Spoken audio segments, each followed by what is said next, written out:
इस कहानी की शुरुआत राज नाम का एक युवक से होती है, बटा जो नदी के किनारे बसे एक गांव में रहता था। अपनी सफलता और संपत्ति के बावजूद राज को असंतोष और निराशा की गहरी भावना महसूस होती थी। वह जीवन के विभिन्न पहलुओं से जूझता है, खुद को अभिभूत और खोया हुआ महसूस करता है।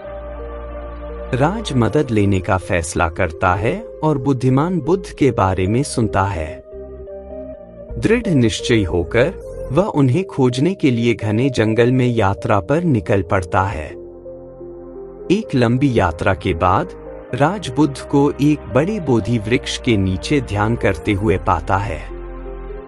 वह आशा और अनिश्चितता के मिश्रण को महसूस करते हुए सावधानी से उनके पास जाता है।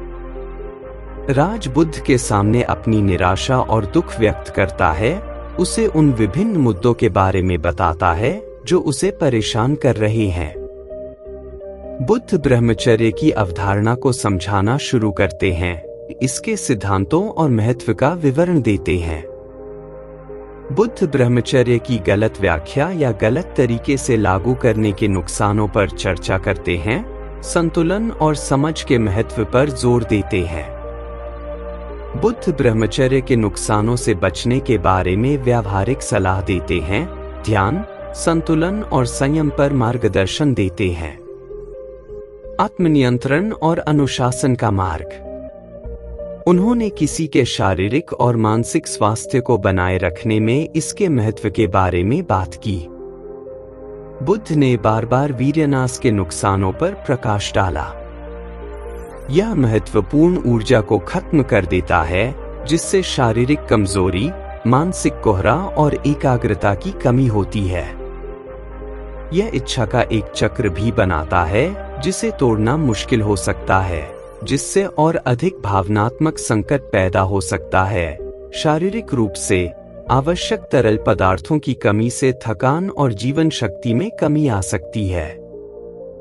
अपने ऊर्जा भंडार से वंचित शरीर इष्टतम स्वास्थ्य बनाए रखने के लिए संघर्ष करता है।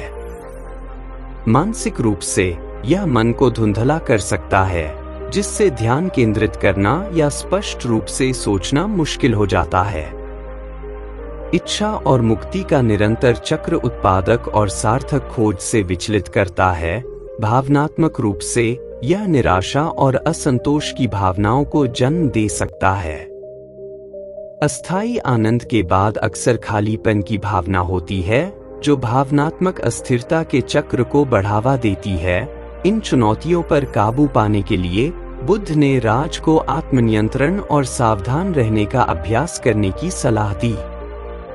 ध्यान, गहरी सांस लेना और उच्च लक्ष्यों पर ध्यान केंद्रित करना ऊर्जा को पुनर्निर्देशित करने और संतुलन बनाए रखने में मदद कर सकता है।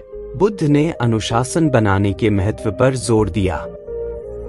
नियमित ध्यान, शारीरिक व्यायाम और आध्यात्मिक ग्रंथों का अध्ययन व्यक्ति के संकल्प को मजबूत कर सकता है और स्पष्टता प्रदान कर सकता है।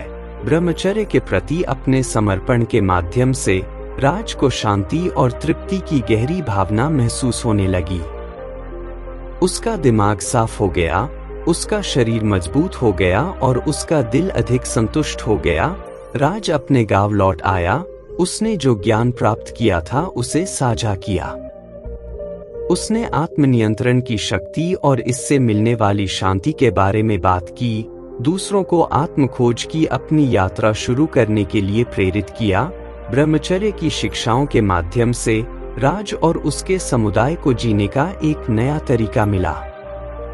उन्होंने आत्मनियंत्रण को अपनाया, उद्देश्य, स्पष्टता और आनंद से भरा जीवन जिया। दोस्तों, ब्रह्मचर्य का ज्ञान हमें सिखाता है कि सच्ची पूर्णता भीतर से आती है। आत्मनियंत्रण में महारत हासिल करके हम गहन शांति और खुशी के जीवन की संभावना को अनलॉक करते हैं।